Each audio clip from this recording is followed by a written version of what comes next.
Hello, how is everyone doing? It is your fallen angel back with another video. Today, we are continuing the series on dark psychology and explaining the art of manipulation and persuasion. Today, we are covering reward philosophy, or reinforced behavior.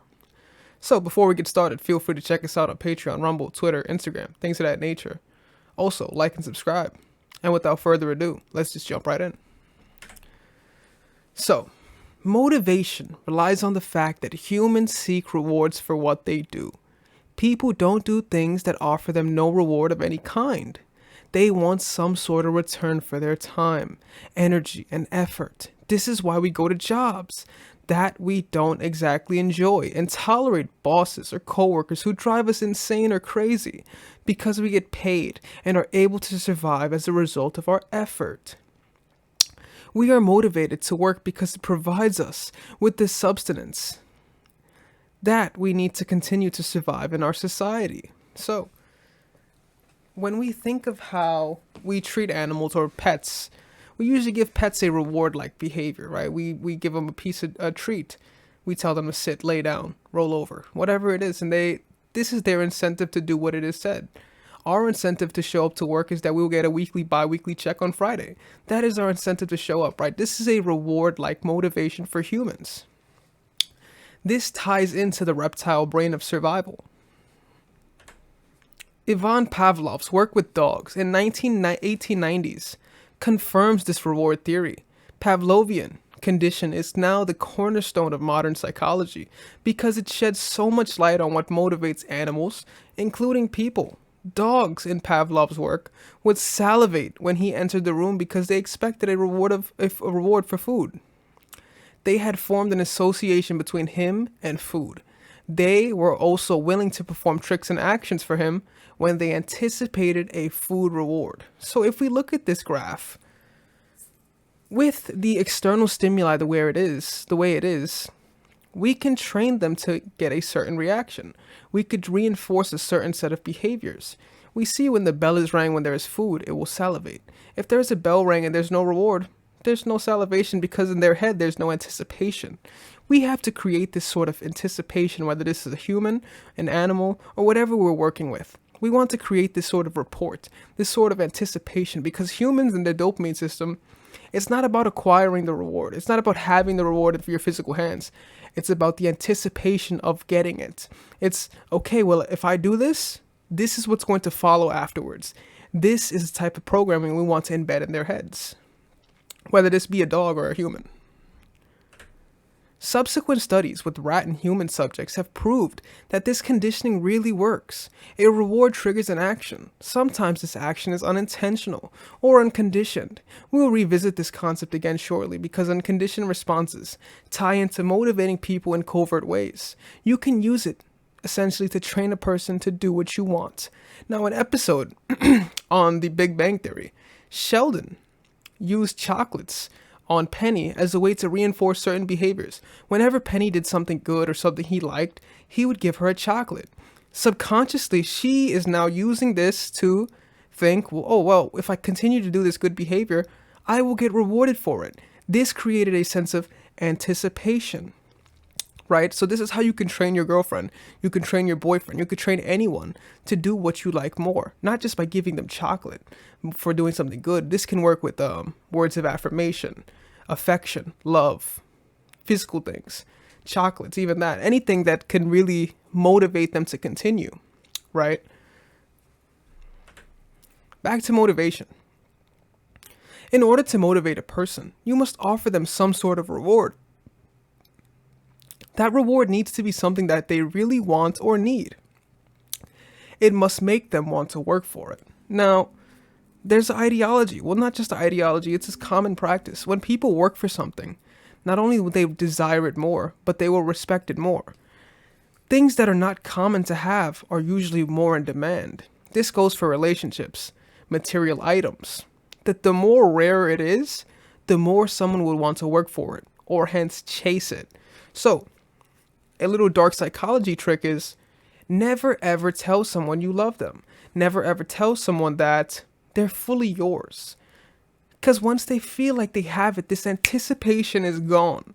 We never want to get this anticipation gone because as a psychologist, we want to maintain this loop that they're trying to anticipate getting it. Because once they have it, the anticipation is now gone. We want to maintain this large stem of anticipation for as long as we can hold it valuable for us because we remain in the driver's seat in this position, whether this be against human or animal. Therefore, it is best to know what someone really wants and to promise him or her that in exchange for what you want to be covert, you can use conditioning, or you can pretend to unintentionally open the doors for someone to get what they want by doing what you want. You don't have to be obvious about offering someone something they want. Instead, make them seem by themselves that they can get what they want by pleasing you or doing something for you. So you don't just go out to someone and intrinsically say, hey, if you do this for me, I'm going to give this. We want to make it a subconscious way of doing it. We want to do it in a third person point of view. We want to do it more secrete. We don't want to just show all our cards. We want to still be a poker player in this aspect.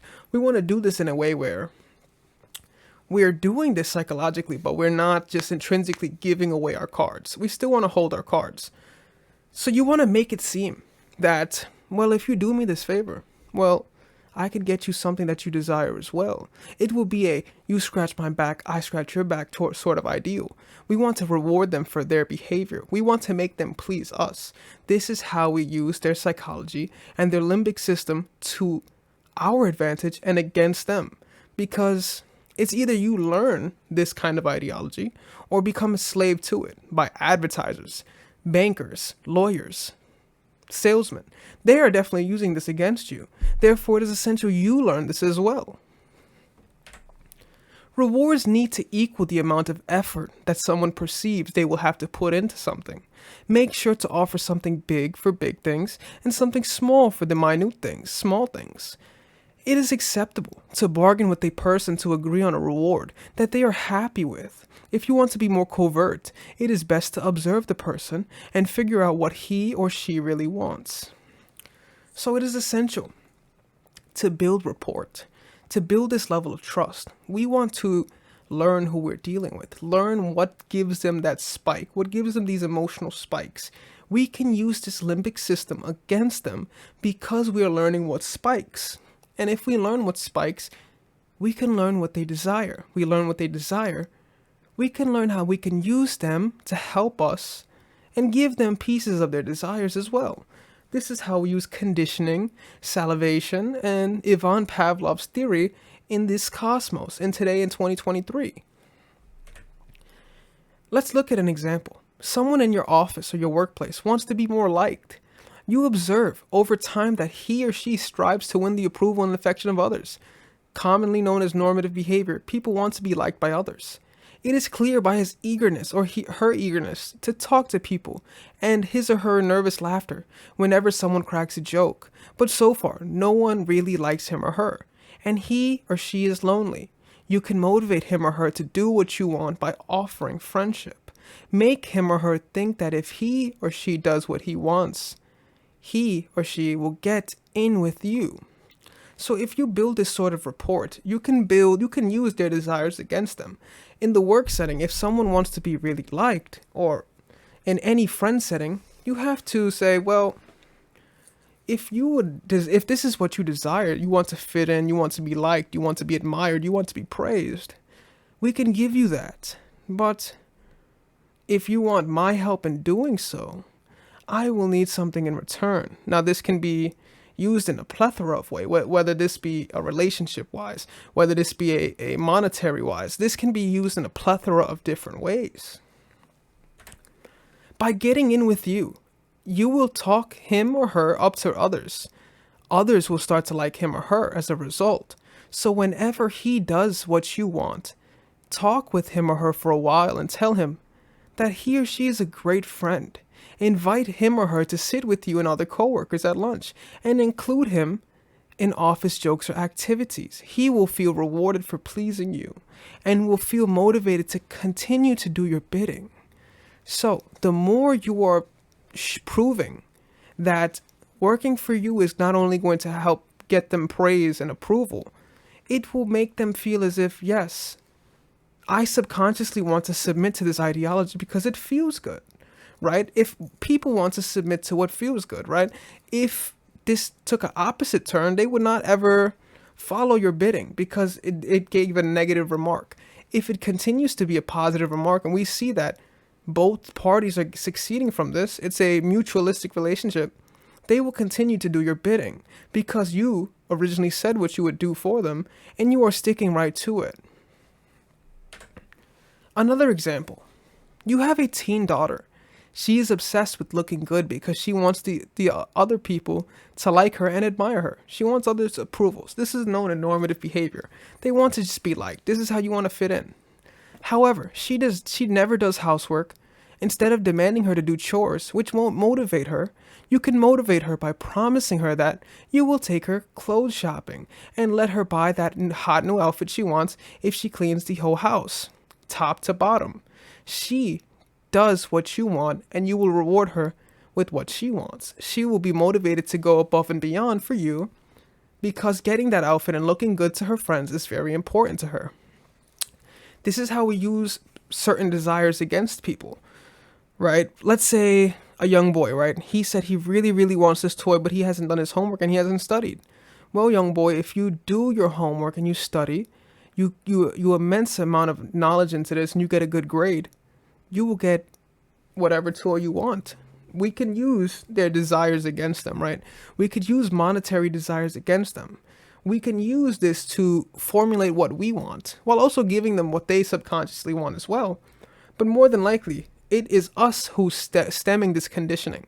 If we stem the conditioning, we are the ones in the driver's seat. So if you have a daughter who doesn't like doing homework, who doesn't like doing housework, you can help condition them to do better things. Now, they will gladly do your bidding as long as there is a reward for it. Think about when kids do chores. They don't like doing chores, but then you tell them, well, you will get paid for doing said chores. They will do it more often, and with the consistency on how you pay them, they will do it with a smile on their face. This is the same reward behavior for animals as well as humans. People want to feel rewarded for the things that they're doing, that effort they're putting in. They would just want to feel a sense of reward, appraisal, praise, approval. They want to feel this. Use their strong limbic emotions against them. Here's a little secret. Most people don't require a huge, fancy, unique reward to be motivated at all. You don't have to spend a ton of time and money to make people feel rewarded. Most people actually consider acceptance, affection, and validation of who they are pretty huge. So, just using acceptance, affection, and validation can stem you very, very further in this conditioning process. You don't have to use materialistic goods, especially if you are quite charming. If you are quite charming and a well-endowed individual, just acceptance and affection, they will feel, oh my goodness, I feel great to just be surrounded by this person. I feel good to just talk to this person. Because their value often stems from what others perceive them as. Now, as shallow as this may sound, this is reality. Many people are only stemming who they are based on the desires and the ideologies of others. So, we can use this to our advantage, right? If you can offer approval and praise, you are offering a pretty huge reward. Consider social acceptance an essential part of the reward process. Of course, this doesn't work for everyone, but if you don't know someone well, or you notice that someone is not very popular or confident, then you can probably motivate them with the promise of social acceptance and praise. So guys, like we said, it won't work for everyone. There's people that like being outliers. There's people that enjoy being the black sheep. I enjoy being the black sheep. That is perfectly fine with me.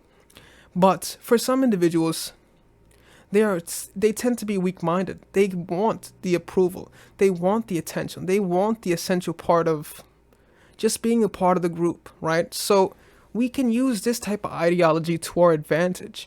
We can use this to condition them. We could use this to get what we want out of them, as well as helping giving them something in return, such as social acceptance and praise. Whether this be we will speak up about them, speak highly about them in a group setting. We will talk about their accomplishments, talk about their past accomplishments, talk about what they might be doing in the future. This is a way of social acceptance and praise.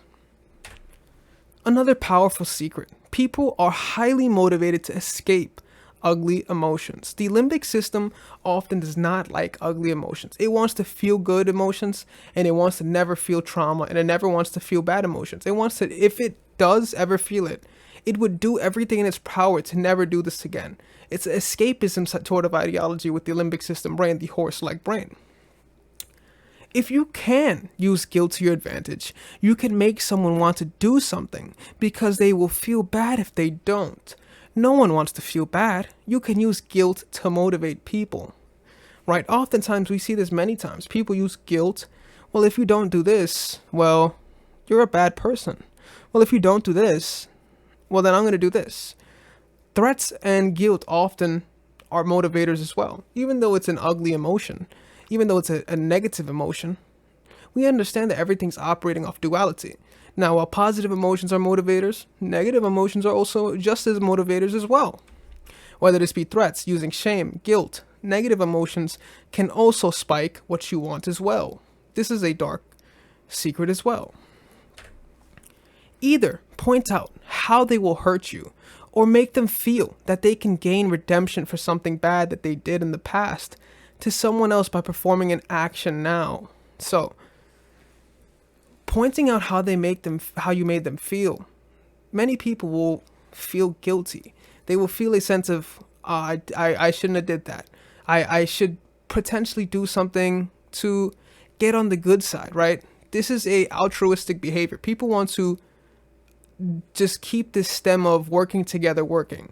Altruistic behavior. So they would, even if you said that it's a shameful or guilty thing, they would try to fix this and amend things. Churches use this concept by asking for tithes from people to repent for their sins. And the fact that Jesus Christ died on the cross for their sins, acting like someone is hurting you by doing something, can make them want to stop doing it because they feel guilty about it, right? So if we build this sort of report against their negative emotions, it can either help us make them stop doing something, or it can help us condition them to start doing something else. This is how we use negative emotions to our advantage in conditioning. So guys, this was a short video on reward philosophy and how it stems in with dark psychology. Feel free to leave a comment down below. Also, like and subscribe. Also, check us out on Patreon, Rumble, Twitter, Instagram, things of that nature. Other than that, guys, this was your fallen angel, and I am out.